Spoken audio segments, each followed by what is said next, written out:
So చాలామంది నన్ను approach అవుతున్నారు.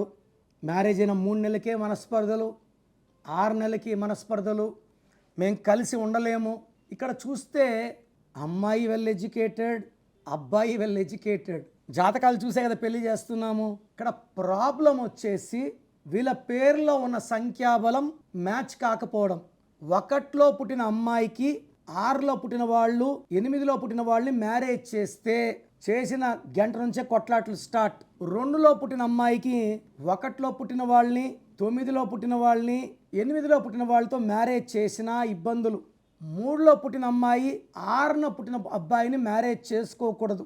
4లో పుట్టిన అమ్మాయి 8లో పుట్టిన లేదా 9లో పుట్టిన అబ్బాయిని మ్యారేజ్ చేసుకోకూడదు. 5లో పుట్టిన అమ్మాయి 3లో పుట్టిన అబ్బాయిని మ్యారేజ్ చేసుకోకూడదు. 6లో పుట్టిన వాళ్ళు 1లో పుట్టిన వాళ్ళని 3లో పుట్టిన వాళ్ళని మ్యారేజ్ చేసుకోకూడదు. సో ఏ నంబర్తో కొట్లాట్లేని నంబర్ 7వ నంబర్. 7 అంటే 7 కొండలవాడు, ఆయనంటే ఇష్టం లేనివాడు ఎవరుంటారు? 7 అంటే బిస్మిల్లా. 25/7న పుట్టారు జీసస్. ఈ నంబర్లకి ఏ నంబర్తో కూడా శత్రుత్వం లేదు. 8లో పుట్టిన వాళ్ళకి 1లో పుట్టిన వాళ్ళకి 9లో పుట్టిన వాళ్ళకి మ్యారేజ్ చేయకూడదు. 9లో పుట్టిన వాళ్ళకి 2లో అండ్ 8లో పుట్టిన మ్యారేజ్ చేయకూడదు. ఇది ఓన్లీ అవుటర్ చెప్తున్నాను. మీ బర్త్ నంబర్, బర్త్ మంత్, ఈ డెస్టినీ నంబర్ ఇలా పెట్టుకుంటే పర్ఫెక్ట్గా మీ కాపురం బాగుంటుందా లేదా ఇది క్లియర్గా తెలిసిపోతుంది.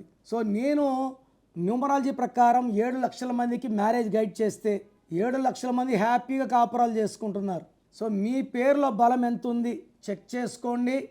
అసలు మీ మ్యారేజ్ కాంబినేషన్స్ బాగున్నాయా లేదా, మీ పేరులో బలం ఉందా లేదా చెక్ చేసుకోండి. సో మీ పేరులో బలం ఎంత? నాకు తెలిసి ప్రపంచంలో ఎవరు కూడా ఇలా మీకు రిప్లైస్ ఇవ్వరు. మీరందరూ బాగుండాలనే నేను కష్టపడి గొంతు బాలేకపోయినా వాయిస్లు ఇస్తున్నాను.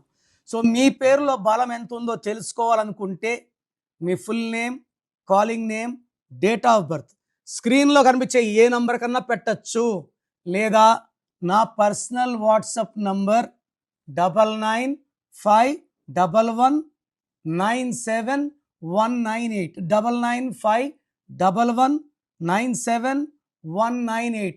Second number 9121685513 9121685513. 24 అవర్స్లో రిప్లై ఇస్తాను.